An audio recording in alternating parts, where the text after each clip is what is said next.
Assalamualaikum mbokk yi yéen a ngi am jàmm tey jii nii lañ gis ay image yu daw yaram ay image yu yéeme sax billahi wallahi képp koo xam ne patriote nga képp koo xam ne bëgg nga sa réew rek laalal ma ci vidéo bi jam nga abonné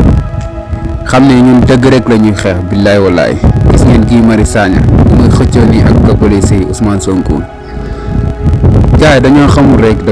rek gis nga ñun jeunesse bi bu ñu xamul Ousmane Sonko billahi walaay danañu jaral lu nekk man nag li mu metti ñi nga xam ne ñooy taxaw ak Ousmane Sonko ci meeting yi di yuuxu di fëgg dënn du affaire bi tàngee ba tàng doo leen gis Ousmane Sonko kese ak police yi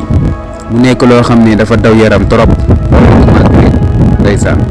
xoolal mu imaal bi rek Guy Marius Sagna yàlla na gudd fan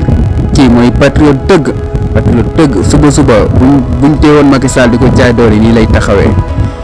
dama bëgg na ngeen laalal ma sem jërëjëf Guy Marius Sagna